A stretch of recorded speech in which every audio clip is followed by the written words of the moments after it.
Hello, my name is Stallone-Obaraemi Samuel. Let's talk about habits. One of the things we know about the subconscious is that it handles everything that is automatic, and that includes our habits.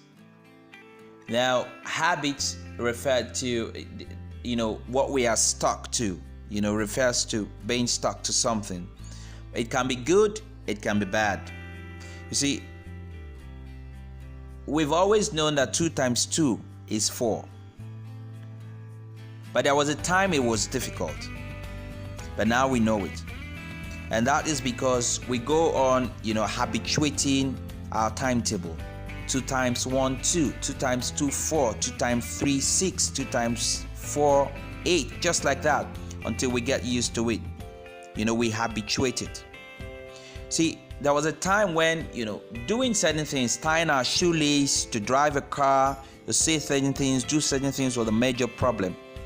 But with repetition, now we don't even think about it, we just do these things automatically.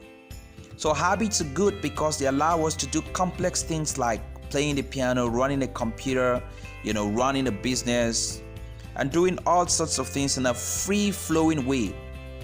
All the things we need to do start off first on a conscious level, and through repetition and repetition and repetition and repetition, we turn it over and over and over to the subconscious, and then we let it flow.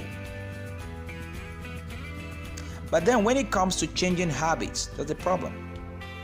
The problem though is that most of us are so caught in the flow of the day, of our routinized way of running our business, of going to work, of our morning routine, that we don't even want to consciously redo it again. We're stuck on that subconscious level of comfort. But in order for you to improve, you need to change the patterns, the habits that you have.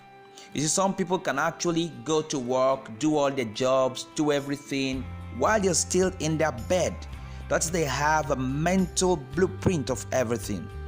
The problem actually comes when someone says they're changing your office, or they're changing your desk, or they're changing the process. You see, when you bring something that is subconscious to the conscious level, you create a level of disturbance. But in order for us to grow to our potential, we need to remember that we've got to constantly change. We have to change habitually on the conscious level by practicing in our mind. Practice on its own doesn't make perfect.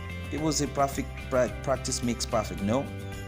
But only practice of the right skill and the right knowledge will make you flow.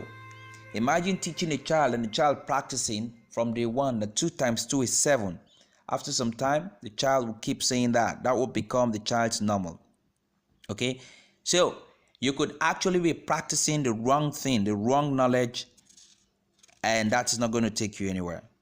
So, it's important to pay attention to the right knowledge that you can learn from anybody. Imagine getting the right knowledge from a piano teacher, getting the right knowledge from a cricket teacher, a cricket coach, a football coach, and see how better you can get. So the question is, even when you're trying to change your habits, what's the information you're getting?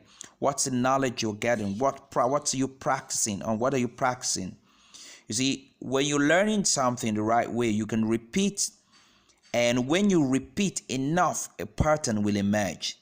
A pattern in your mind will emerge. New ways of behaving and responding, and new skills to where you can turn it over to your subconscious eventually. You see,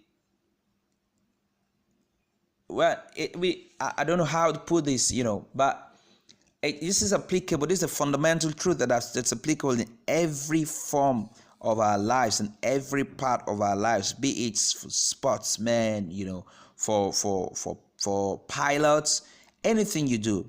When you practice enough, it will stick in your subconscious. That way, you can change your habits. Now, what have we said so far? Habits are good. It can be bad. When we do something repeatedly, we form a pattern, we form a habit. But the point is that we must also understand that we shouldn't get stuck to a certain habit. After a while, we should understand that it is our responsibility for us to grow, to be habitual, to change habitually.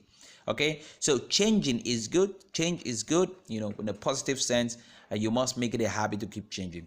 So that's my message for you this day. And my wish for you is to keep succeeding. Bye for now.